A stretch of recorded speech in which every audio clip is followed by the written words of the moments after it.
on our YouTube. Oh, thank you, Jeff. The recording just started. We are, as of now, recording this session. So I hope that's all right with all of you. I want to introduce Julia and really give the space. Jeff is going to be mainly interacting with Julia today in the conversation, and I will be moderating the chat.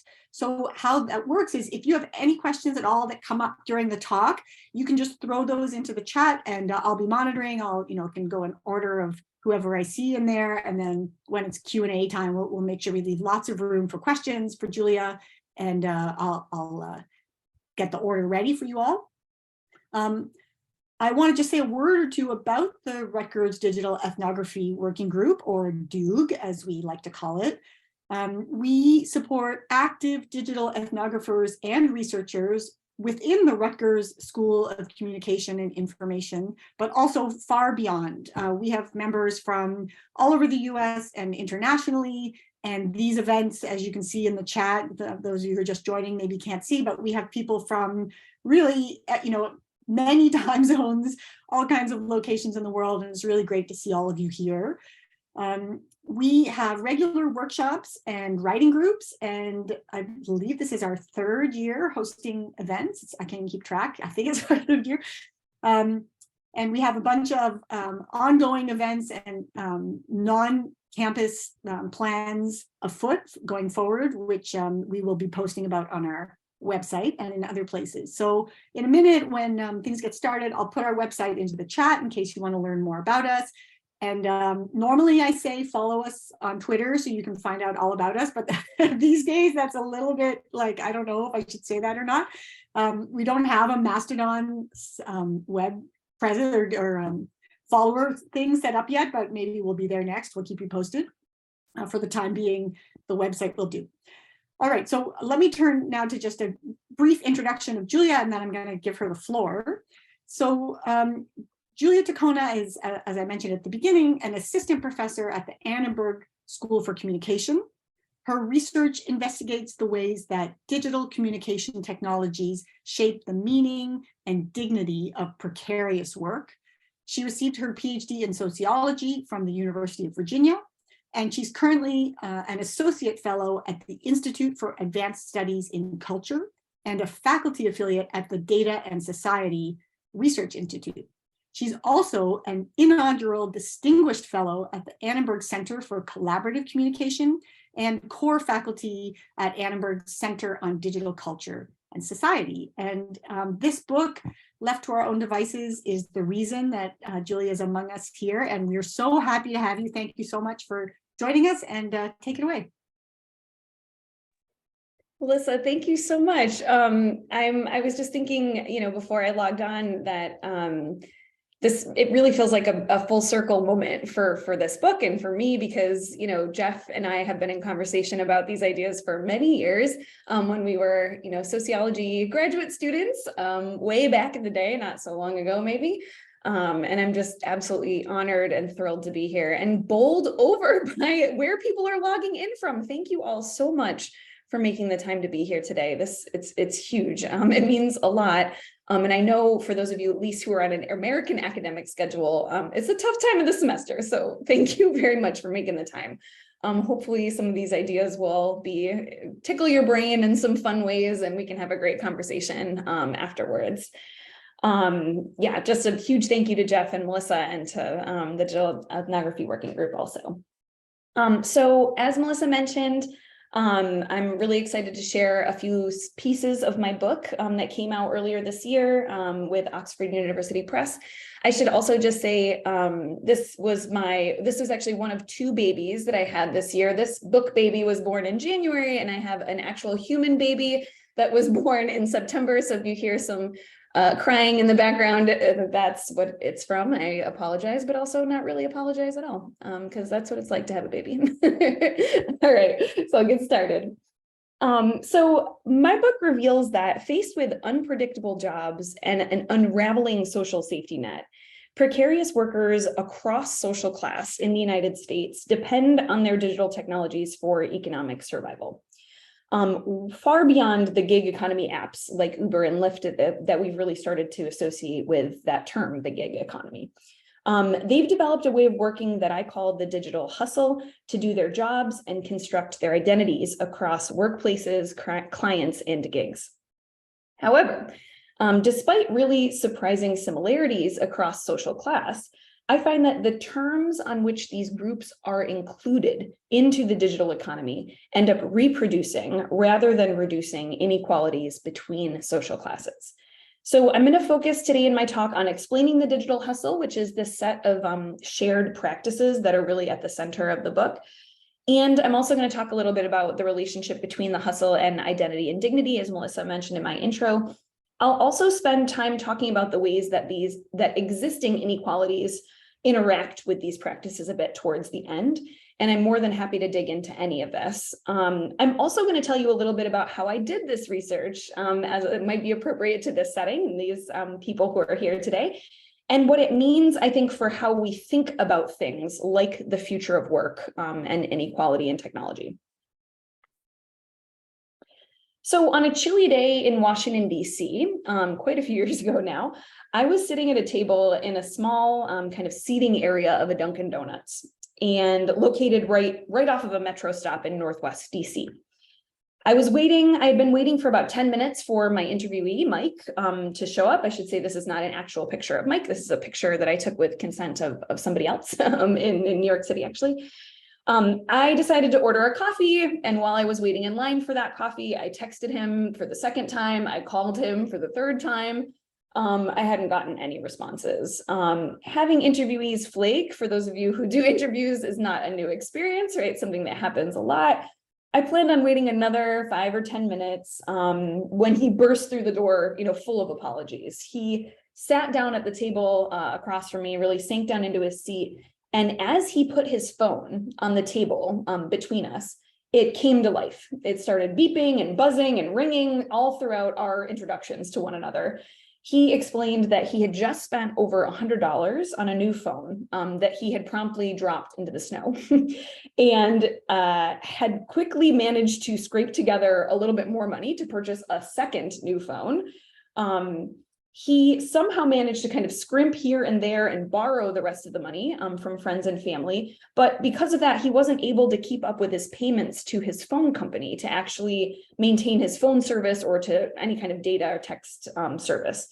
So before he walked through the door of that Dunkin' Donuts, he couldn't actually communicate with me at all that he was going to be running late. But given that this Dunkin' Donuts was a part of his regular kind of commute into the city, he had gotten onto their free Wi-Fi network before. So the second that he opened the door, and actually maybe a few steps outside of the door of the Dunkin' Donuts, his phone automatically connected to that Wi-Fi network and flashed his missed calls and texts from me kind of as he was coming into the door, right? What a great welcome into that space. As well as a family debate about a birthday coming up, about what birthday present they should buy somebody, and a bunch of last minute requests from the hardware store from his boss for the job that he was headed to after our interview. So not having phone and data service wasn't just annoying for Mike, it was actually a threat to his livelihood. Mike had 2 part-time jobs, one in a medical supplies warehouse and another one as a day laborer for a home repairs business, both of which required him to commute for about an hour from where he lived. For both of his jobs, his bosses would call usually with only a few hours of advance notice. So not having service presented a huge logistical challenge for him to coordinate his work schedule. He spent his days when he wasn't already scheduled hanging out at a McDonald's that was close to his apartment complex so that he could access their free Wi-Fi. He told me all of his tricks for coordinating his gigs, from where the fast food joints were on his commute with free Wi-Fi, kind of where he could jump off the subway, send a quick text message or make a quick phone call, jump back on the subway and like keep it going through his commute. He has to do this, right? This kind of constant like back and forth dance with his phone, because what are often called low-skilled, low-status manual workers like him have very short-term and informal relationships with their employers and are often employed informally. And so being 15 minutes late to work might mean that he doesn't get to work again that day and might never get called again, right, to work. So Mike said, I'm always on Craigslist looking for that opening. My phone is pretty much my lifeline. At night, it's next to me charging. If I don't get a call or find something, I won't be eating. If I'm not working for the day, but I can see on the weather it might snow, I go to McDonald's and might wear my snow boots, just in case they call and need me to go somewhere to shovel. I'm always on call like that. So I'm ready for work in these clothes now. You just got to figure it out. You got to be prepared. That's how you make it out here. So throughout the interview, Mike told me about all the different ways he works around many constraints that he has, both online and offline, and the way that he patches together just enough money to pay rent and also to have a little bit of fun, with something between pride and exasperation, right? As if he's saying, can you believe what I have to do in order to, get these gigs, in order to make money, but also look at how well I do it, right? He's well aware of his constraints, but he's also proud of the very ingenious ways that he's figured out how to make his situation work. And you can hear him here using the term on call, which we more often consider or associate with like medical professionals, like doctors and things like that, right? So he does kind of see himself in that way. So Mike's situation shows us a contradiction, right? It's a contradiction in terms. Shows us that digital technologies like smartphones play a really important role in the lives of low-wage workers and in their economic realities. But not only that, also in the ways that they construct their identities and carved out spaces for dignity in work that often doesn't leave that much room for it. Despite how important these technologies have become, the major ways that we, and by we I mean both scholars and kind of larger public conversations about these technologies, understand them in their relationship to work and inequality have really led us to miss workers like him, miss workers like Mike. So I'm going to talk a little bit more about that now. So first, digital technologies are primarily misrecognized, I argue, as being mostly important for white-collar knowledge workers, right? It has to do with the ways that technologies like email and computers were first introduced into the world, which was really in the world of white-collar office work, right? The scholarship, now about 20 years old, if not a little bit older than that, was really emphasizing the way that these technologies allowed these workers to work from anywhere, right? Work from their kitchen tables, and blur the boundaries between the workplace and the rest of life, and also foster these quote unquote always on workplace cultures, right? These are things that should be pretty familiar to us now. These trends were associated with this group of privileged, educated workers, but now we can see they're really important and also true for precarious workers like Mike, right? Second, when we do think about low-wage work and technology, we often now focus on quote unquote gig workers who are relying on apps and online platforms like Uber and Lyft to find work. But as Mike shows us, way far beyond this kind of small handful of companies, digital technologies have really become an essential infrastructure for workers doing precarious work across a number of different types of labor contexts. And then last, outside of the world of work, when we think about Mike's struggles to maintain access to his technologies, we would normally see that through this idea of the digital divide, right? Something I'm sure you guys talk about ad nauseum, potentially in this group, right? Meaning that he's excluded from digital technology use largely because of its high cost or because he lacks the skills in order to use it in a particular way. This framework really misses these workers because they're not excluded. They're actually far from excluded.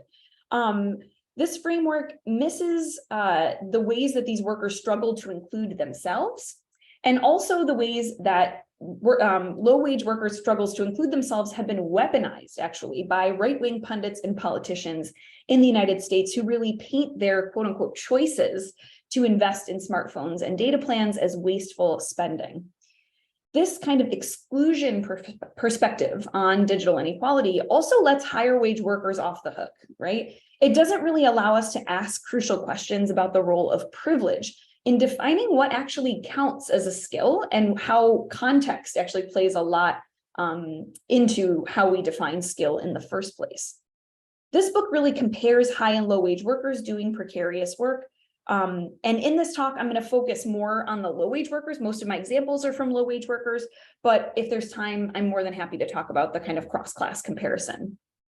All right, so now I'm going to dig in briefly into each of these bubbles to really set up the contribution that this book is trying to make. So before the dramatic entrance of platforms into low-wage service work, which I should say happened about halfway through the fieldwork for this book, digital technologies like smartphones and laptops were largely considered to be the exclusive domain of white-collar knowledge workers. The relationship between these workers and their devices was seen as an indicator of a kind of new economic order, right? They were seen as kind of symbolic of what was to come.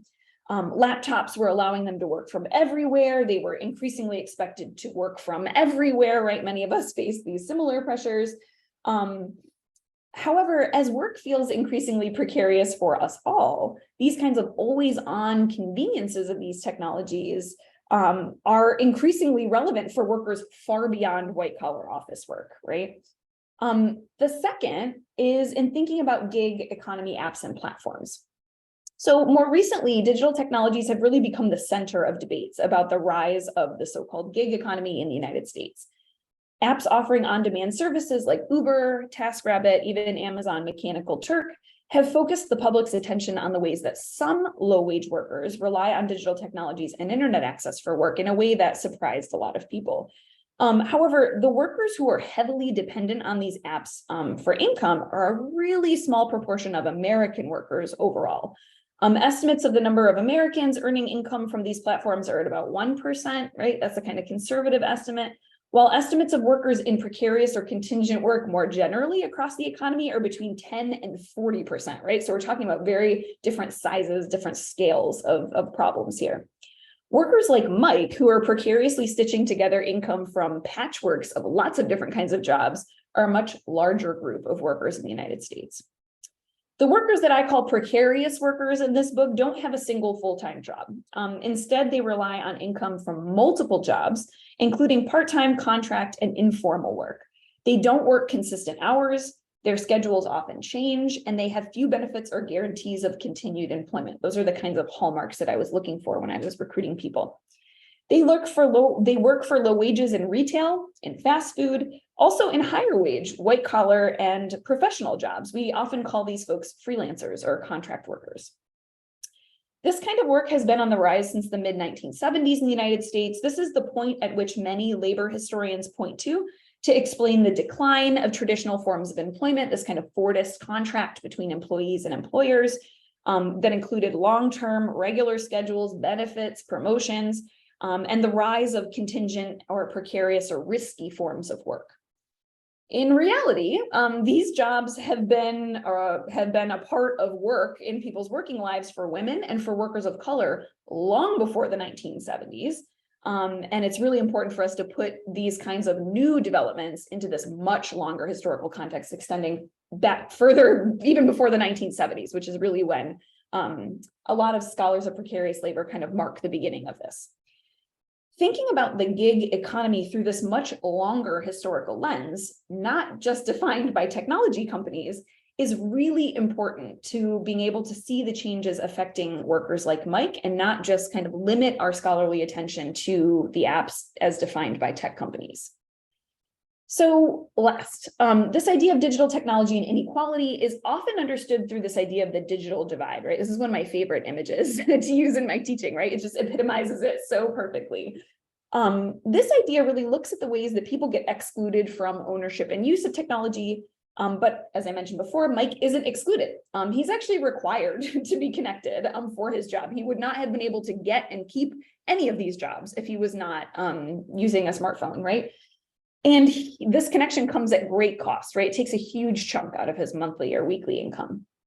To understand workers like him, we have to start looking at inequality that results not only from exclusion, but also from inclusion on very unequal terms. While we scholars, and I include myself in this, have been busy documenting all the different ways that people get excluded from access, from ownership, from skills to use digital technologies, right-wing politicians have been busy weaponizing the very digital inclusion of poor and working class people. They've been building a political imaginary that really views the Black, brown, and poor people's consumption of digital technologies as morally suspect. I want to give a quick warning. The images I'm going to show on the next slide are not explicit or violent in any way, but but they illustrate a really racist and classist imaginary about digital technology that's been building for a long time on the right, the kind of extreme right wing of the Republican Party. And I really feel like I need it in order to illustrate the political stakes of this, especially since some of this rhetoric is a little bit old. So smartphones became a flashpoint in American political culture and have really been used as a symbol that crystallizes feelings of resentment from working class whites against Black and brown people that they see as the undeserving poor. So from the perspective of this discourse, constructed again by political pundits and politicians, digital technologies are irrelevant to the lives of marginalized populations, or even worse, as emblematic of greed, entitlement, or poor self-discipline. Most of this imagery on the slide is about the Lifeline program, which was expanded under President Obama and is often referred to as the Obama phone program. This became a flashpoint in conservative circles in the run-up to the 2012 presidential election, between Obama and Romney. Sorry, my notes are not playing well. There we go. Lifeline phones really went viral in a YouTube video that was depicting a woman that became known as the Obama phone lady. You'll see her depicted on a few of these pictures. This interview with a supposed Obama voter was taped with a Black woman who was attending a protest outside of a Romney rally. She said that she was voting for President Obama because he gave her a free phone, right? She was kind of interviewed by this person. This video was snapped up by conservative media pundits, discussed widely across right-wing and white nationalist online and offline media. The Obama phone lady was really framed as the welfare queen of the digital era by these news outlets, reinforcing racist and gendered stereotypes of those receiving public assistance. This rhetoric really acknowledges the inclusion of low-wage workers like Mike, but ultimately uses it as a weapon to cut at the supports that allowed it to happen in the first place, right? So I argue that only looking at the ways that people get excluded from using technology ends up obscuring cultural efforts like these, right? Which paint some kinds of digital inclusion as good and other kinds as morally suspect. And as researchers, we really need to be able to see both of those things happening at once. So I want to share now about how I conducted these interviews. For this project, I did what are called ethnographic interviews. I think we're going to talk more about this in the question and answer period, so I'll not spend too much time on this. This is a form of in-depth interviews. For my project, it was done mostly one-on-one. I did a few small group interviews with people who knew each other really, really well.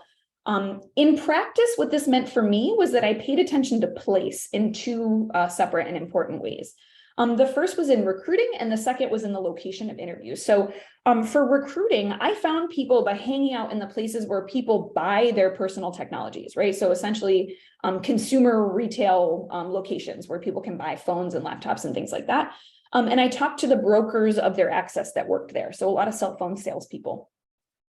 The second way is in the location of interviews. Interviewees chose the location of their interviews. And the only guidance that I gave them was that they should pick a place that they had been before, and that's easy for them to get to, a place that they feel comfortable.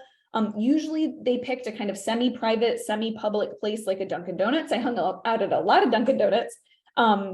I asked about the place during the interview. I asked, how they encountered it, how many times they had been there, how they use it, how they feel while they're there. I showed up early before the interview started, and I hung out there afterwards to try and get a sense of the space as well. So I wanted to share a little bit of that context with you, just to give you a sense of where I was, right, when I was doing these interviews. In Washington, D.C., I met participants at this very fancy Apple store in Georgetown, for those of you who are familiar with the area. The interviews that I met in this place invited me to places like this, which was a very fancy coffee shop that I could barely afford to offer my participants cups of coffee. I also recruited participants here, which is an independent retailer of multiple mobile brands, as well as a computer repair and Western Union point. These workers invited me to places like this, which is a Dunkin' Donuts. I'm sorry for the grainy photo. My cell phone did not have a great camera at the time. Surprisingly, despite divides in education, occupation, and wages that are kind of bound up with these different places, I saw striking similarities in a set of strategies that I came to call the digital hustle. So the digital hustle is a shared set of coping strategies that both high and low wage workers used to find and coordinate their work. The digital hustle is unpaid work that's done to adapt or to secure paid work. It includes labor in 3 different kinds of registers, right? 3 different kinds of modes that I wanted to highlight. So the first was this kind of active, rapid labor, right? Active, rapid tasks that are required to use digital technologies to coordinate complex and shifting schedules for gigs, right? So this included like using calendar apps, messaging, email, Google Maps to make sure that they're always on time, right? This kind of like rapid transitioning in between apps on the phone. I got a chance to witness a lot of this while I was like patiently waiting for people to come back to the interview after they needed to attend to messages. It included things like double checking addresses, finding out which trains, or trying to get an Uber or a Lyft or a taxi cab in order to get to different kinds of places. It also included constant responsiveness to every message, every notification, and every app, right? Including sending out invoices, confirmation, attending to last minute requests. That was a big part of what a lot of folks were doing, all with kind of fast and efficient swipes and taps and clicks of these devices. The second kind of labor was a kind of slower, more routine work of maintaining internet connections, paying bills, researching better deals on data, maintaining personal websites and online presences, and reminding people to pay you. That was the majority of what a lot of these workers were doing all of the time, reminding people to pay them on the high end and on the low wage workers also. It also included the labor of really complying with the rules and expectations of others. So this wasn't necessarily something that they were doing with their phones, right? Like an active way that they were using their devices or even maintaining their devices, but it was the labor of always keeping other people's expectations about how you should be using these things in the back of your mind at all times, right? To kind of discipline the way that you were using it. Whether it was through obsessively curating an Instagram or LinkedIn profile to appear just the perfect blend of professional and quirky, or making sure that nobody sees you with your phone in your pocket because your job explicitly forbids it, or because you have a particularly cranky manager on duty that night, even though you really need to get in touch with your kid's babysitter, right? So it's kind of keeping all of these other people's preferences and expectations in your head at once. So the digital hustle is foundational to gig workers' ability to make a living, but also to create and sustain a sense of dignity and self-worth across many different streams of income. So I want to tell you a little bit about another interviewee named Tori to illustrate this. So Tori and I met at a Verizon store in a suburban strip mall in a town I'm calling Rancho Rio, California. I noticed her Brooklyn accent from across the store because it was very noticeable in the sea of kind of neutral California accents. And she was kind of joking and chiding her friend about her privacy settings on her social media accounts while they were waiting for a screen repair on Tori's phone. Over pizza later that day, she and I talked about what she was proud of about her career as a nanny and as a household manager. Tori says, "I'm always on my phone, checking my messages. It's my business, it's how I survive. But I'm my own person. I've never had to reach out to any of those agencies." She's talking about nanny agencies. "They're always like, well, we pay $13 an hour," and she scoffs.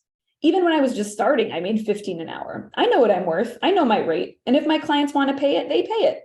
I get better rates than the agencies offer, and I do it all on my own. It makes me feel good, you know? Like I pay my own health insurance because I'm good at this. Not just with kids, but with their clients, with the clients. They trust me. And I make money, sure, but I'm also helping them with their families, right?" So Tori's digital hustle is necessary to her survival in the care work industry, as she said, but it's not only necessary, it's also good.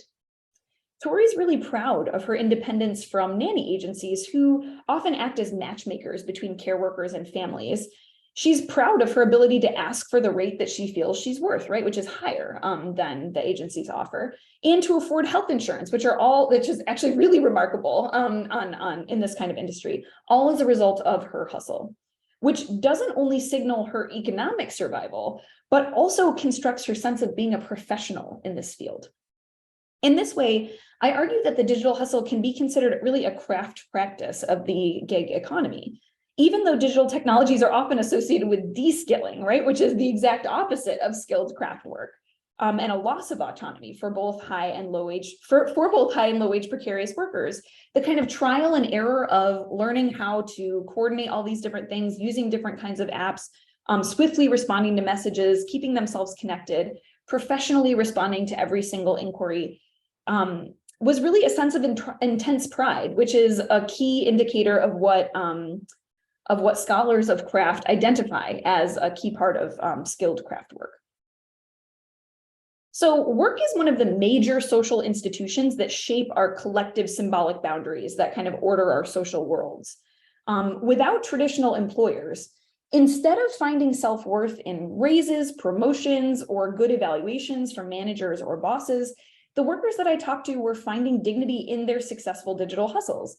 In the context of the increasing deinstitutionalization of work, where workers are really no longer identifying with a single or even a small number of employers over a lifetime, this is a really important shift. And as a critical scholar, I want to be clear about how I'm understanding this. I want to mark and mourn the kind of instability that this brings, right? The way that capitalism's constant reinvention can kind of tear at our most intimate senses of self, right? This kind of singularity of our identity. It's important to kind of mark as a loss, right? But as a cultural sociologist, I also know that meaning making doesn't stop. And these new workers across social classes are really finding what Sennett and Cobb have called badges of ability in these new kinds of employment relationships. Their digital technologies play a really significant role in how they create these new structures of meaning in these new environments. So these technologies and the strategies that workers construct with them allow workers to accommodate themselves and their identities to insecure work, basically to bend so that they don't break. But despite surprising similarities across social class, hustles were really constructed in vastly different circumstances. And I wanted to check in on my time just to see how I'm doing. How am I doing on time? You're doing great. Okay. Yeah, it's just about 1:38, so give yourself another 5-10. Okay, sounds great. Good. Let's talk about exploitation. Woo! As I mentioned before, low-wage workers are not excluded from digital technologies, but unlike higher-wage workers, they face exploitation from data and telecom companies at every step of the way, right? So this is a really important piece of understanding this like kind of similarity between these classes, but also vast differences. So lower end smartphones are the cheapest on-ramp to internet access, right? So for a lot of people, this is kind of new information. They cost a lot less than laptop and home broadband internet access together. In addition, there is lots of evidence, especially coming out now, about practice of digital redlining, which is where internet service providers deprioritize lower income neighborhoods, even when they're right next to higher income neighborhoods, for upgrades to home internet service. So basically this results in lower income populations paying the same price for worse service than higher income neighborhoods get, right? The Markup actually just published this great investigative report. I'm happy to drop it in the chat later on these practices from AT&T and Verizon, right? It's a really damning kind of investigation of this. These factors have made smartphones the best option for many to get onto the internet, not only because of price, but also because of quality, of like the actual quality of service. Smartphone companies have capitalized on this. They know this. They offer cheaper and more limited plans, but also what are essentially subprime loans for expensive phones, making owning a smartphone appear affordable while actually charging exorbitant interest rates, and probably extremely exorbitant right now with the way that interest rates are. Throughout my time in the store in DC, I noticed stacks of flyers like this one on the slide, advertising leases for new smartphones, offering to kind of get it now and pay later, which allows people to lease or to take out a loan to purchase a smartphone with no credit check. A few years back, New York City's Attorney General actually sued T-Mobile for rampant sales abuses, including enrolling customers in exploitative financing plans like this one.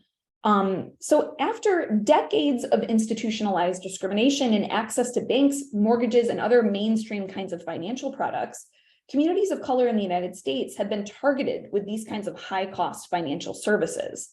Terms like predatory inclusion or reverse redlining have been used to describe services like SmartPay, claiming to democratize access to high-cost and necessary goods, but that have a very ugly history of actually exploiting communities that have been long excluded from traditional financial products, charging them higher prices for the same products that wealthier people get at lower prices.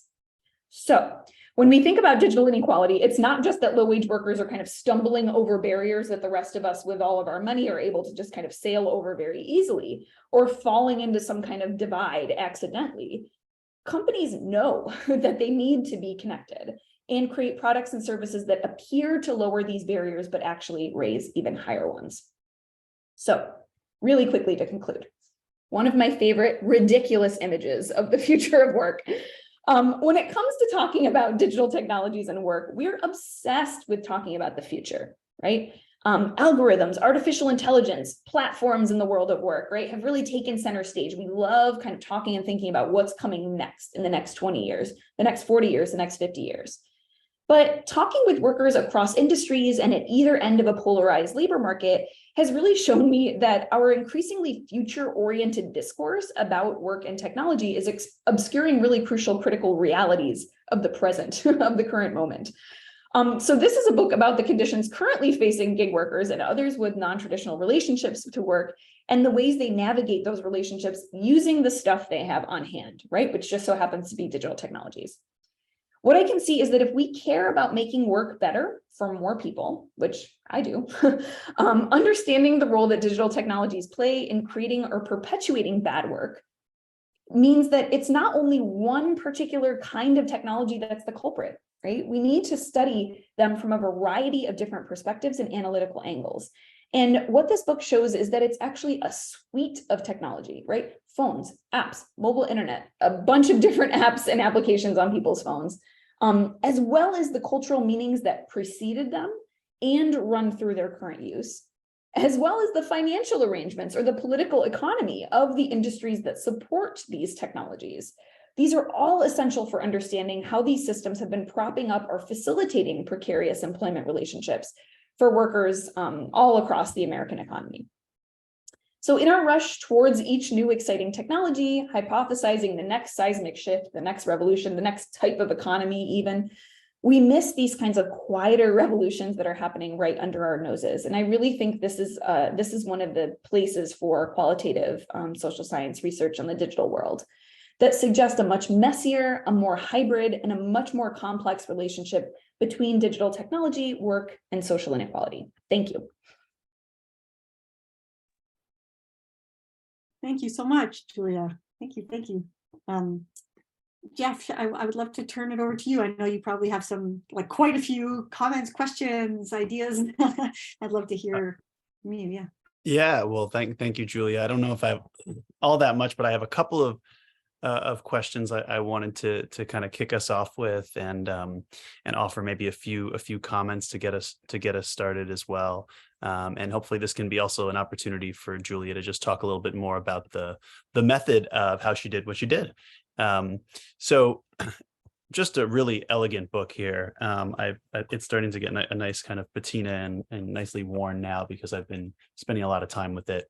And there are, just a lot of major substantive contributions here. I think, treating platforms as the tip of the iceberg of worker precarity, shifting our concerns with digital inequality from exclusion to the terms of inclusion and the different relationships that differently positioned groups have through technology and through digitization.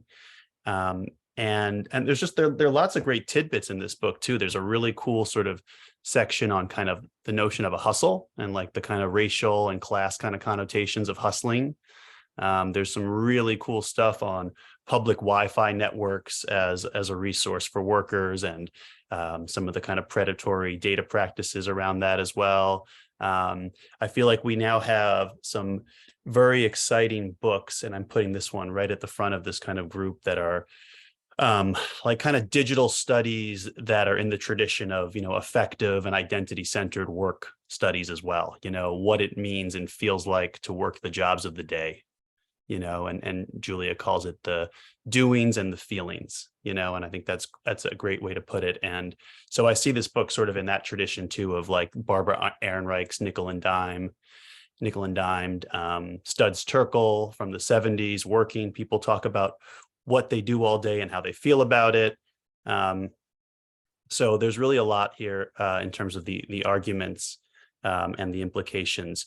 But given, I think, the nature of our working group, we often try to focus as much or even more sometimes on the methods than on the substance of the research. So I want to kind of offer a few comments there and then ask Julia just a couple of methods-oriented questions to open up our questions period. So as we kind of like showcase or place your research with our digital ethnography working group, I think it's a very instructive and poignant example of just how local and brick and mortar and face-to-face research on digital practices and on digital hustles can and perhaps should be, and that's really interesting because you've sort of segmented these 4 urban areas.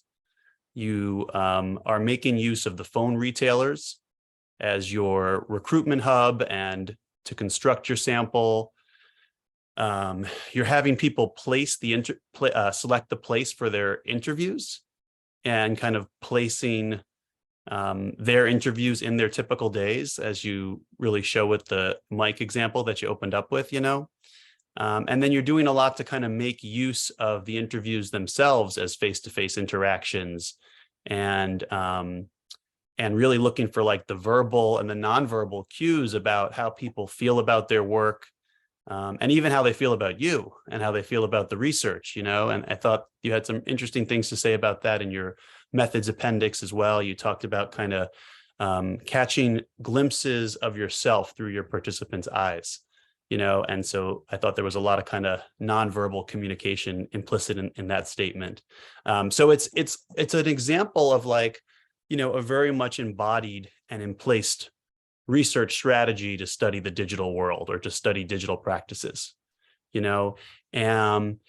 and so that's an interesting model for us to have as digital ethnographers or as ethnographers of the digital.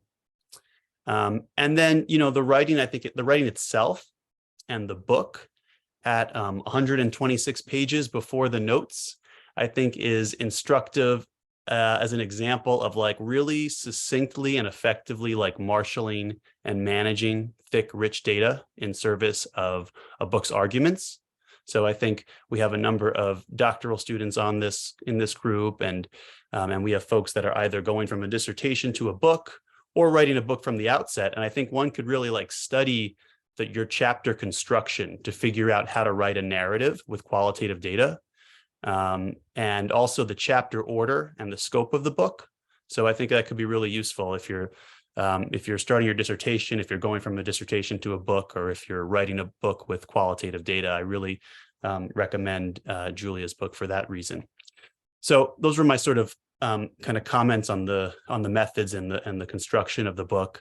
I want to ask you about ethnographic interviews, and that's a term that some people may have heard, or it might seem kind of new or even contradictory to some of us, So I guess what I'll ask, and I'll give you a little bit of like background on where I'm coming from with the question, is, what is the relationship between ethnography and interviewing in this book and in your method here? And to give sort of that background, ethnographies almost always include interviews. Interview studies often don't include ethnography. A lot of ethnographers treat interviews and observations as complementary or corroborative parts of field work. But we know sometimes ethnographers also like hold up ethnography as an example of like getting beyond people's words to see their actions. And then again, semi-structured interviews also provide, I think, unique access to subjects and a way to standardize qualitative research that would be really hard to do with observational work, and that you're not really getting or doing when you're doing observations and kind of conversations throughout the field work. Like you're not doing that same exercise, and you're missing some stuff doing that. So I guess my question, is really, how do you see the relationship between ethnography and interviewing? And like, what are you taking or bridging from each of these to construct your ethnographic interviews? And maybe what are you sort of not taking or leaving out, and why? Oh, those are such great questions, Jeff. And yeah, thank you for those really kind words about my book too. That's really nice of you to say. So yes, this is something that I've thought some about, especially in the years since I've graduated from my PhD program, because it's only really after that. And, as you know, Jeff, too, I'm a sociologist trained in sociology, but now working in a communication school. Entering into a new field has really, oh, my screen is pausing.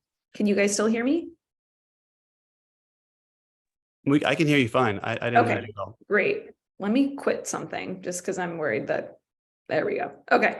I opened my Zotero for those of you who use Zotero, because I was like, I want to be ready for like having citations and names of things. And Zotero was slowing down my Zoom, so I had to quit that. But anyways, I'm happy to always follow up afterwards. When I was in graduate school, I think I didn't, just because this kind of interviewing is how I was trained to do interviews, right? This was my qualitative training, right? And I was trained by Sarah Corse and Allison Pugh at the University of Virginia, both amazing qualitative scholars. And Allison Pugh has this great essay that I always come back to and assign over and over again. That's called What Good Are Interviews? It's a wonderful piece. And she talks about, how to interpret interviews in light of this debate between interviews, studies, and ethnography of like, do we take people for what they say, do we take people's accounts of their actions at face value or not, right? Like, so there's this argument from ethnographers that, the interview studies folks are just kind of like talking about the wrong thing, and we're constructing these versions of reality that aren't actually true. We're just talking about people's accounts of their actions and not their actual actions, because we're not observing them directly. And Pugh comes in this essay and basically says, like, that's not what interviews are for, right? Interviews are for so much other kinds of data, but not necessarily for getting a direct account of empirical reality, right? Of what people do all day, or in my case, the practices that they do at work or something like that, but more so useful for their interpretations of those things, how they felt while they were doing it, whether that requirement from their boss, whether it was true or not, why it felt so onerous, right? Or how they interpreted those things. And so I see myself very strongly in that tradition. Thank you, Melissa, for posting that article there.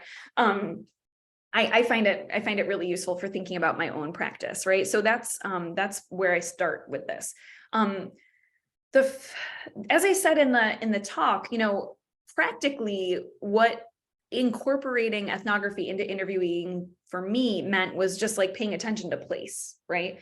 And of course, there are so many more parts of ethnography that I'm leaving behind, right? Like observing people's actions directly, that I just didn't really have access to, unless I was trying to talk about observing their actions in the moment of the interview, right? Which I did do. And lucky for me, people were bringing the main focus of the study to the interview with them, and they would play with it, they would attend to it, they would worry about it, they would self-consciously like put it away or ask what they should do with it, right?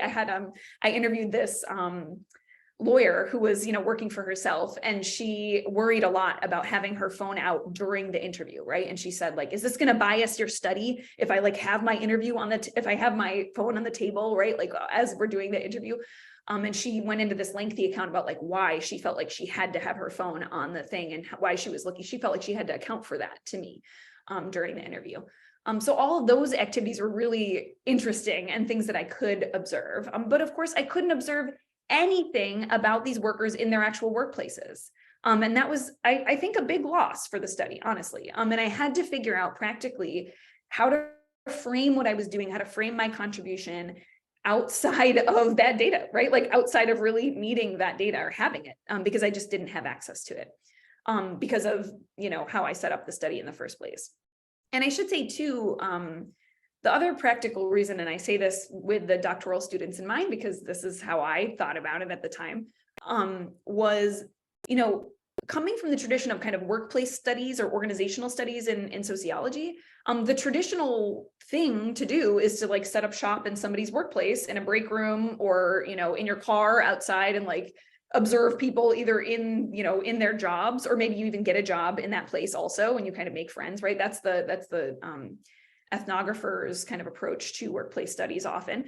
I couldn't do that.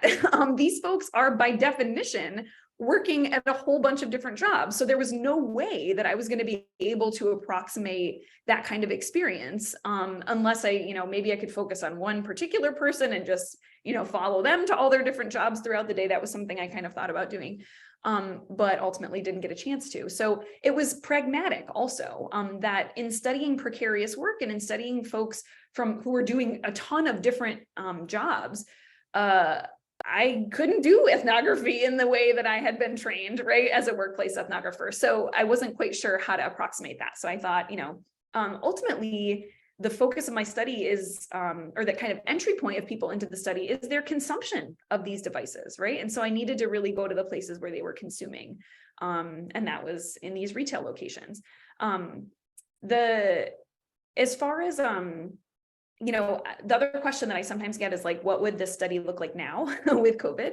And with all the, different practices that we have now as digital ethnographers or digital researchers with online interviews and things like that. And I honestly don't know if it would have changed that much. I think my recruiting may have changed, which would actually be for detriment. I think recruiting in person was really powerful. And one of the reasons I think I talk about this in the methods appendix is people discounted themselves from my study very often. So when I would approach them with my clipboard and my earnest smile, they would often say, I'd say oh, I'm doing this study on digital technologies at work. And they'd be like, oh, I don't know about all that stuff. I don't know about that. Right. I barely can use my phone to call my assistant. I don't know about that, right? And I kind of just press on in a friendly way and kind of say well, tell me a little bit about that, or what kinds of jobs do you do? And and of course they absolutely qualify, and they're using their devices in all kinds of different ways, but they see themselves as unqualified or underqualified or overwhelmed. And that was all useful data for me, right? I absolutely wanted those folks in the study. So I think if I had done something like this online or used a more passive recruiting tactic, right, where you kind of post a thing in a place and you wait for people to respond to you, I think I wouldn't have gotten a chance to include those folks in the study, which would have been a really loss. So I'm glad that I got a chance to do that. I think there's so much there in what you just said for how to bridge ethnography and interviewing, and what you started out with at the beginning about this kind of object-centered interviewing as well. It's also a device, you have the device there during the interview, and to some extent I would imagine the interview could be very different depending on whether they take the device out or put it away, or whether they put it face up or face down, right? The interview can go in sort of different directions, but it seems like throughout it's providing this anchor for the interview, or this opportunity for the interview, that I thought was really interesting. And then as you're talking about too, the importance of place and having people pick a place that if they're already kind of hustling and going on their rounds and all over the place, one of the places that's in their rounds that fits into their daily life in this way, I imagine that was also kind of really, really useful. And I thought the fact that you also, of course you're sort of taking field notes on what happens before the recording starts and afterwards and all those moments that are often so revealing. But you mentioned in your appendix also that you stayed in the Dunkin' Donuts, or you stayed wherever you were to actually process the interview and write your notes on it, and to be in people's space in that way, both first with them and then without them, I think is kind of interesting and ethnographic as well. So that's super cool. You sort of answered the next question I was going to ask you, so I'll ask something different. I was going to ask about just what you've carried forward, and sort of how you would do this again, or what you're sort of doing now, based on having developed this method as a grad student and before the pandemic.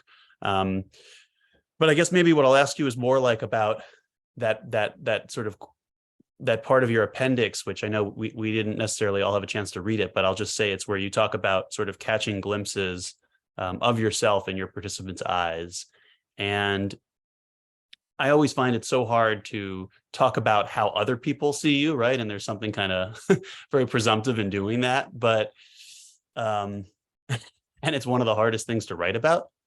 And it's something that when we're actually sitting down to do our appendix, we might have one version of it, and then as we have more time with the project, or as people ask us about it, other things might come up for us, or we might come to terms with it in different ways. And I remember visiting one of your classes a while ago and talking about my identity and my research, and how that was something that I've been thinking about, and has, that's something that's been evolving. So anyway, I would love to hear some of your reflections, like at this moment, on like who you were to your people in this study, how that was a resource for doing what you did as well. Because I think you also were able to think about that in a way that's not just sort of like navel gazing or self-indulgence or whatever, but like actually gives data, right? Actually like allows us to understand people. And again, that should be the focus of ethnography, I think. Yeah. This is really one of the more difficult parts of this book, I would say, just to be totally honest, and has changed tremendously from when I was a graduate student till now. And I should just say, like, our world has also changed tremendously in this kind of long time, right?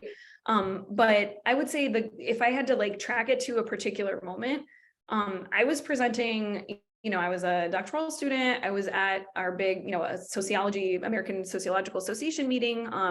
I was on a panel, like on a thematic panel for the first time. I was like high on life and felt like I was, really getting somewhere with this research. I was presenting the digital hustle, like on this panel with all these scholars that I admire.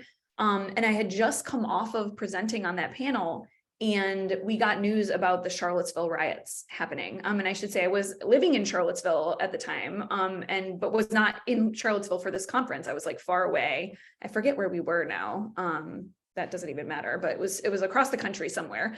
And I remember hearing about it quickly, like getting together with all my UVA colleagues who were there, and just kind of like being shell-shocked about like what was happening.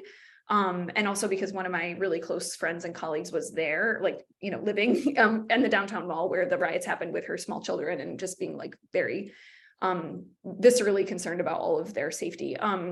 And just having this like really intense juxtaposition of my scholarly work and this reality that it was, of course, was brewing for a long time, and something that I never had to confront as a white woman before this, that just smacked me in the face, like in this really visceral way in this moment. And afterwards, I had thought that before this, I kind of had said, I'm not a scholar of race, right? In sociology, there are these very distinct buckets of, there are sociologists of this, there are sociologists of that. And that's how the subfields kind of work a lot of times, unfortunately, in that field.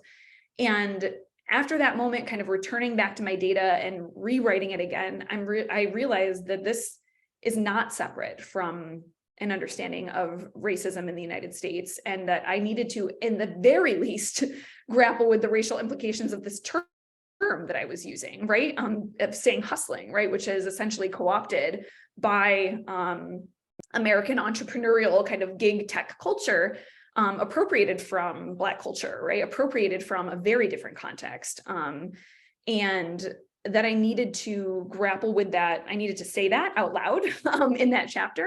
I needed to think about my own role. And that actually prompted a reflection on all of these little moments that happened during the research process that I didn't really know what to do with. I would write about them. I kind of kept them in a file, and I was like, wow, that was weird, or like that was surprising, or it took me by surprise. And I started thinking more about them. And one of the things that I write about in that methods appendix is this moment where I had this really wonderful interview with this guy. And, we had a long conversation about his goals and his dreams, and right, like, it was one of the best interviews I had in the whole study. And afterwards, he asked me if I was a social worker. And he I said, oh, that's really interesting, because, I had introduced myself as a student before, and I said I was, going to be writing a book about this. And I was like, what made you think that? Like, just out of curiosity. And he was like, well, you seem like a nice white lady who like cares about other people. So, that's, in my mind, that's a social worker, right? And it was, it made me reevaluate the salience of those moments, and also reevaluate my own intellectual tradition, right? As I write in that section, Barbara Ehrenreich and Arlie Hochschild, and, in even closer to home, Dana Boyd, and right, like these digital scholars who are white women, right? It's a lot of white ladies in this tradition. And I am one of them, you know, and I don't think I fully grappled with what that meant for how I was framing my research questions, for how I was interpreting the data, for how I saw gig work in the first place, you know, and why people were choosing to do it. So yeah, I think that that has been a huge learning process for me, and is something I'm continuing to do. And actually something that I'm hoping to do in a different way in my next book, which is going to be looking at care work and capitalism under platform capitalism, and thinking about the relationships between clients and workers and childcare, around childcare apps. So for that project, I'm going to be not only interviewing workers, but also interviewing parents and those who are seeking care, and also taking a much more kind of holistic look at the industry that is kind of perpetuating these narratives about the care crisis in the United States and what role technology has to play in that. So the shortcomings of this current book, or I shouldn't even say shortcomings, all of our books are an unfinished process, right? And I actually got this from you, Jeff, that, you know, books kind of come out, they become objects at a particular time, and that doesn't mean that they actually stop evolving, right? Or our ideas about them stop at that moment, right? They're kind of frozen in time as these artifacts. But that's one of the reasons why these book talks are so amazing, is because our feelings and our thoughts about them also don't stop right at that moment. And I hope that I'm going to be able to take the learnings from this book into my next project in a much more holistic kind of way.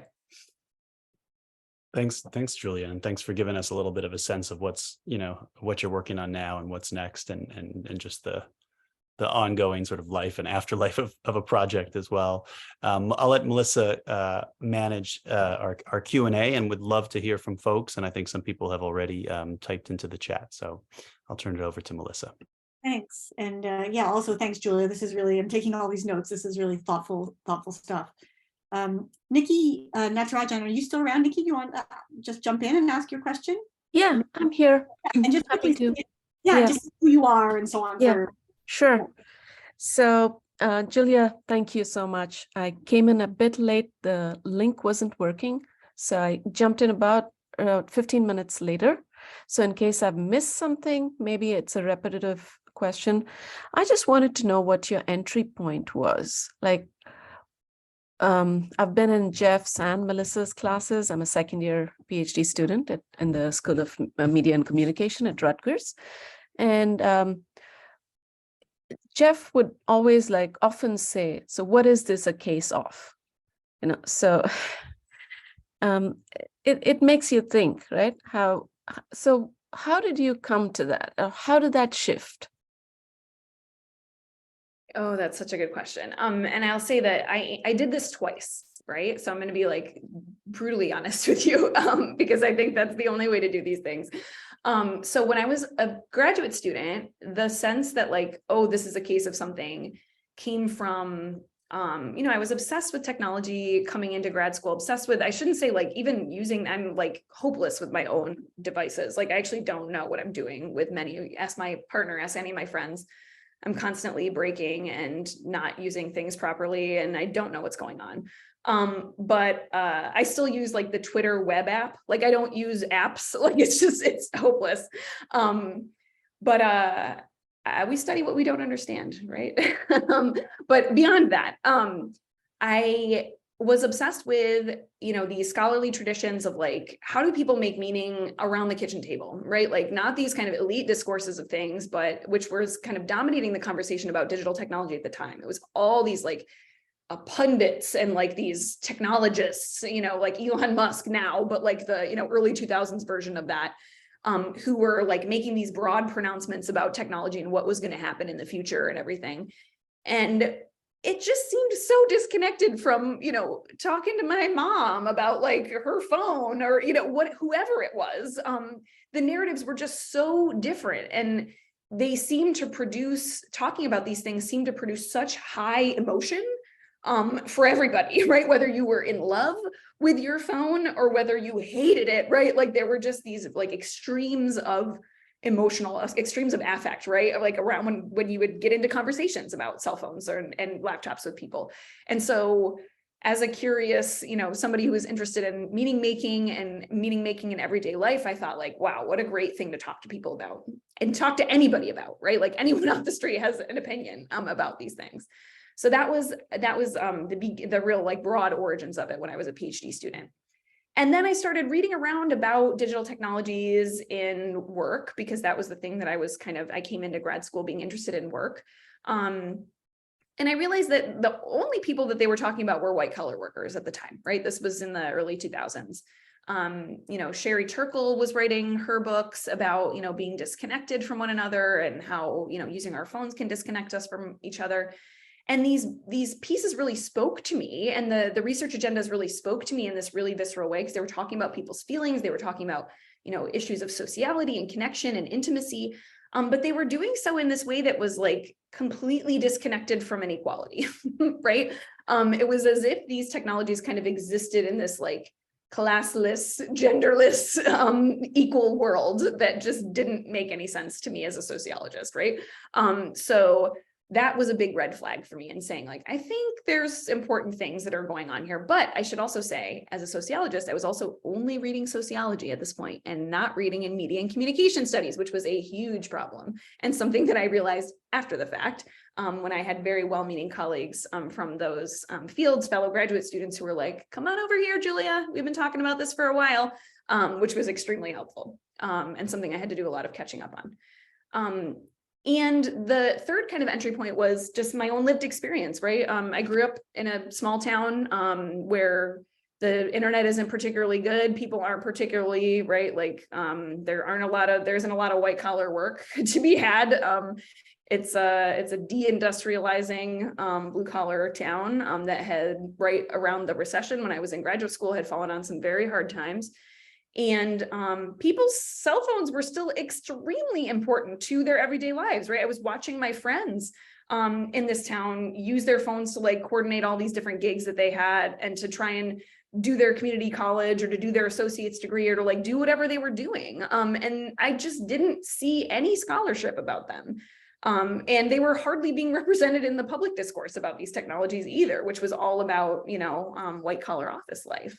And these pictures of these sun-drenched offices with these folks with their multiple devices out, right? And it just didn't look like what I knew. And so that's when I realized, like, I think there's a hole to fill here, at least within sociology, and looking at working class internet use and looking at working class technology in the context of work. And it was really later when I realized that the comparative aspect was really important. And that if I wanted to understand the things that the relationships between, how these inequalities were actually produced, not just what they looked like on the ground, but how culturally, right? Like, how do we get to a place where having your phone out and being on it constantly is a sign of productivity in some workplaces and is a sign that you are like a busy and effective and on-demand worker, right? And in other workplaces is cause for dismissal. In other workplaces, it means you're fired, right? How does that happen, right? Like that's a fundamental thing that I wanted to be able to understand. In order to understand that, I have to be able to see both sides of that equation, right? I have to be able to see how things like class privilege really shape what is considered a skill and the context in which skills are understood. So that is how that happened, how I realized, what is this a case of?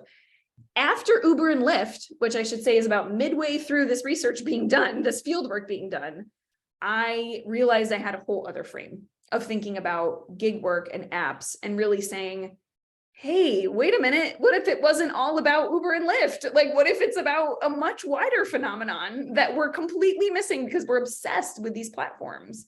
And I say that now as a platform researcher, right? Like as somebody who's studying platforms, and I still think that. So so it was only after after the markets changed, after the technologies changed, really after the recession, and we saw these technologies emerging, and we saw these companies, wrapping themselves in this language of post-economic recovery, of entrepreneurialism, of like pulling yourself up by your own bootstraps, economic individualism, that I realized, oh, right, like they're tapping into something really culturally salient. and something that applies to a much larger swath of workers, even if we're focused on only one kind of tech, and we should be focused on a much larger kind of suite of technology. So the frame, I would say I like added to the frame over time, not without anxiety. I had a lot of anxiety when Lyft kind of emerged, and I thought, holy crap, I'm screwed, right? Like I'm totally screwed because I did not sample with that in mind. I couldn't have known, right, when I was a graduate student, that was going to be as important as it was. So, but it ended up being okay, I think. And thank you. Thank you, Julia. Thank you.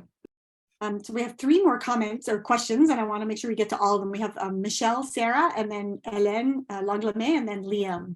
So if Michelle, can you go to you? Do you want to ask your question you put in the chat a little while ago? Sure, yeah. First, thanks, Julia, for this talk. It's really, really impressive work. I'm a doctoral student in sociology at NYU currently and doing digital ethnography. So when Jeff asked the question about ethnographic interviews, I really got to thinking about what it is that we get out of them, what they're good for. And, you know, in person, your interviews at the places that your interviewees selected, you can really get a kind of phenomenological sense of what it's like to use a device. You can scroll through with them, you can see their body language, there's a lot that you can get out of them versus some of the digital interviews I do. I get to thinking like, is this ethnographic? Is this strictly an interview? So I guess I'm curious what your thoughts on the differences between a digital interview and what you're doing in person. Yeah, it's a great question. And I'm like dealing with the same thing, right? Like I was interviewing during the pandemic too, and being like, what is this, right? Like, how do I do this interview? It just feels so weird when you're not in person with somebody. But you know, so to be very, to give you like a very academic answer, which is like a non-answer, is if we are, I think it requires a reflection on where we're at and where your interviewee too is at in their technology use, right? So like, if this thing that I'm doing right now with you, which is like sitting in I'm right outside my bedroom here, at my husband's desk, with my computer, right? And like this light and, you know, whatever. If this is increasingly what your interviewee is doing in their life, if this is an authentic, you know, if this is an interaction that they're used to having, then it's important to engage with them in that kind of interaction as an ethnographer, right? To be like, let me into your experience, because this is your experience of the world, right? Is through these little boxes, is in like curating our environment perfectly, like to appear within this little square. Those are all things that are meaning how we're preparing our physical world to engage in these new kinds of social interactions. So I think I'd like to bring a kind of embodied or emplaced, to use Jeff's terms, approach to even thinking about these online interviews, right? And saying, you know, even adding interview questions and saying like, where are you right now? You know, who's in your house with you right now? Or like, I see you're muting in between each of your answers. Is it loud where you are? You know what I mean? Like just kind of asking questions about their practices. And then on the flip side of that, if you're online interviewing with people who are not used to it, who it is not a common part of their everyday life, or who seem like maybe they're a little uncomfortable or they're not sure how to connect or whatever, that needs to be a part of the interview, right? And that we need to with my doctoral students, I'm always saying we need to be very careful in our recruitment tactics, right? Because the way that we recruit, the way that we offer engagements through these technologies will eliminate people from our study, right? Will make people discount themselves and say, oh, Zoom, what the heck? I don't even know what that is, right? Like, I'm not gonna do that. So we need to be very careful, I think, about, especially when researching inequality, digital inequality, of the ways that these things can be self-limiting, right? Can actually bias a sample in really important ways that we care about. Samples are always biased, but in ways that matter for our findings, right? So yeah, I would say an attention to place, even if it feels placeless, is the first thing. And like being more reflective about where these practices live in our participants' everyday lives. And if they do live there. Thank you. That's useful Also, I hope it's useful for you as well, Michelle. It's good to, I mean, this is an ongoing debate, right? Mhm. The in-person and the digital. And as, I mean, I feel like weekly, monthly, our habits are changing. So you're always kind of, it's always contingent. There's always back and forth there too. Hélène, do you want to jump in? And then we'll go to Liam. Hélène, are you still there?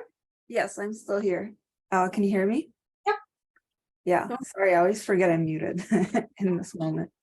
Yeah, so I don't know if it's actually fair to think, Julie, of your book as being sort of in the tradition of nickel and dimed. I'm not like actually very well versed in the literature that you're drawing from.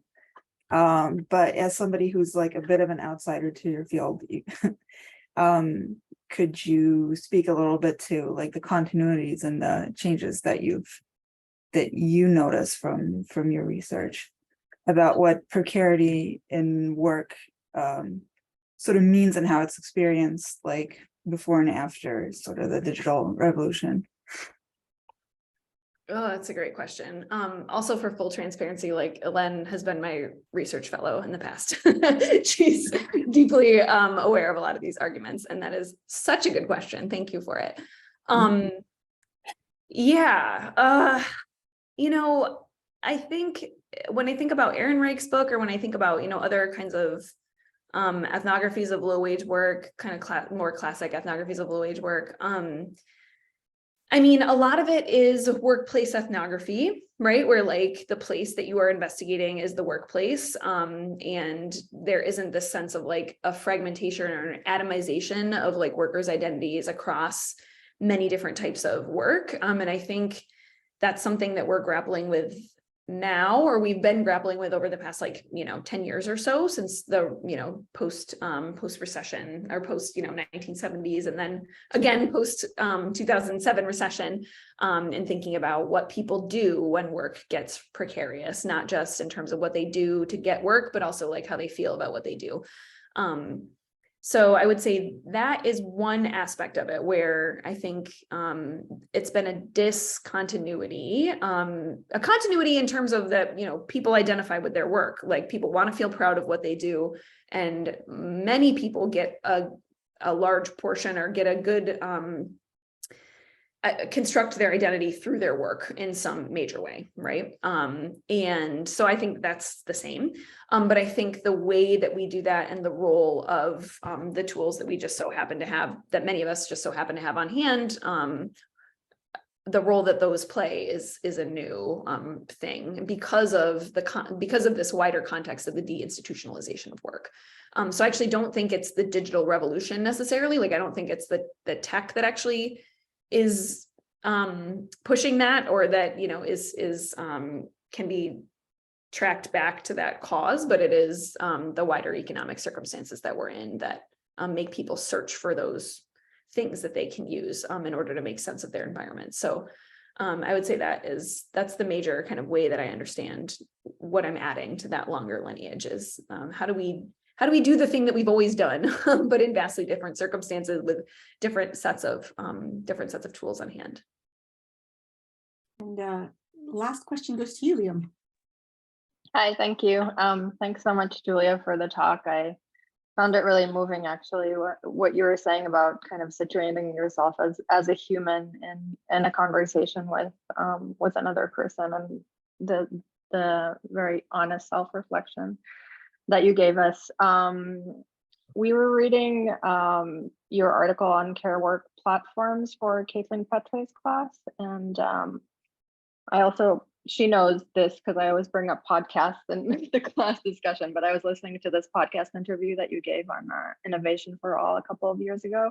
Yes. And you said something that is kind of connected to the answer that you just gave, which is in a way like the focus that we have as a society, maybe in the media coverage of platforms, as kind of the critiques of platform companies and of these tech companies, and the practices that they kind of make possible or make visible in terms of the precarity of workers.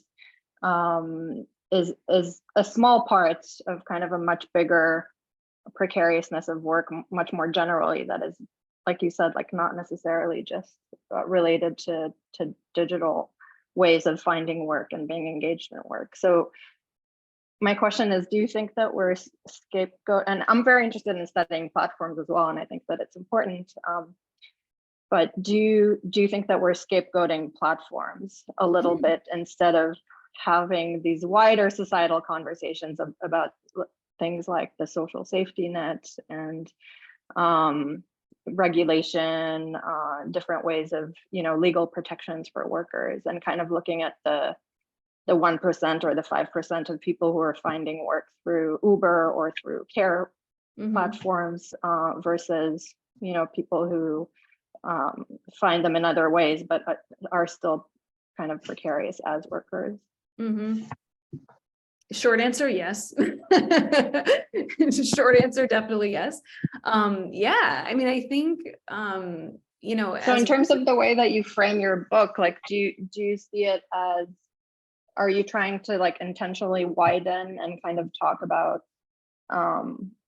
the wider kind of phenomenon of what work is in this moment, rather than kind of the digital aspect of it, or how did you balance the two, I guess? Yeah, I mean, I think, coming, again, this started as my doctoral dissertation. So coming from social, like I saw there were many people who were doing that already, right? There's a lot of folks who are grappling with what rising precarity means quantitatively, qualitatively, for white collar workers, for manual workers, for service workers, right? Like that literature is rich and vast. And I saw adding the technology piece was a way that I could contribute to that conversation, right? That kind of wider conversation about these forms of working in a way that, at the time, I should say, a lot of sociologists were kind of deeply skeptical of, right? They were very skeptical of these technology things and like whether it was going to be, I remember over and over people telling me it was going to be a fad and that I should really study something else. Yeah, I think that was kind of my stubborn refusal to cede all of that territory and to say, no, these things do have something to add to this conversation about precarious work. I think actually these technologies are propping up these ecosystems in a really important way and in an invisible way that I would like those scholars to really engage with, right? So beyond folks who are already interested in digital technologies and who think they're cool and interesting to study, I think the folks who don't see their work as being engaged with digital technology really need to pay attention, right, to the role of these technologies in propping up these forms of work and in their work, in the workers that they're interested in their everyday lives, right? So I think that is a big part of this. But the other part really comes from, and this is more on the like public scholar side of what I do, that I'm just really tired of, even in critical digital work, how much power we cede to technology companies to define the parameters of conversation, right? Even in critiquing the gig economy, we cede so much rhetorical ground to, tech companies' framings of how we should think about these things, even in trying to critique them, right? So we often just kind of say like, in studying, platform labor, for example, but the labor conditions are terrible, and like look underneath, at how these platforms actually operate, and that work is insanely important and needs to be done, right? There's lots of people who are doing it, but even framing our critique of these kinds of working relationships in that way, right, in that bubble, and saying like, okay, if we take these companies' claims at face value, here's how we unmask like what they're doing. There's another form of critique, which is saying like, actually, let's set this into a much bigger context, right? And to not cede so much ground to the companies, to allow them to define what we talk about when we talk about precarious work in tech, right? Like, I'm tired of it. I want to be able to talk about, who is defined by, the Bureau of Labor Statistics, or even beyond that, right? Like other institutions have a say in how these workers are defined, including the academy, including people like us. So I just think we should use that privilege, right? As scholars, we have such a mouthpiece, we have such power to shape these conversations. And I really think we should be doing more of that as digital scholars, right? Specifically, that we have an obligation to really not just push back against company narratives, which is extremely important, but also to reframe those narratives completely, right? To start from a completely different place in order to give the public a different perspective that goes beyond that. Thank you, Julia. And that takes us right to 2:30. So I want to close up, but I want to first thank you. This was such a generous and a generative conversation. Like I think it's really great to see how compelling your arguments are, the ideas in this book. And I think that it's also getting us to think about our own position as researchers in doing this kind of work, which is so critical. I also really appreciate what you were just saying now with Liam about like we have such a role of power, such a pedestal on which to speak, and making sure that our arguments are being heard is so important. I think we forget, like we write the book and then it's over, and then it's like, okay, now I want the book to speak for itself. But no, you kind of have to then spend the next while getting it out there and talking about it more and engaging with these different groups. So yeah, I think that's really important. I'm so glad you underlined it. So thank you again. Thanks on behalf of the Digital Ethnography Working Group. Thanks for all of you who are here on a Friday afternoon or morning or night, depending on what time zone you're in. And thanks, of course, especially to Julia for this wonderful project, this wonderful book. And we hope we'll be able to have you join us again. Thank you. Thank you all. Thank you all for coming. I really appreciate it. And please feel free to follow up. Okay, that's great to hear. We all will. You'll be getting a lot of emails. Okay, so thanks everyone. We're going to sign off. Thanks, Jeff. Thanks to Holly Avella, our coordinator, without whom these meetings never could happen. So thanks, Holly. And take care, everyone. Have a great weekend. Thank you.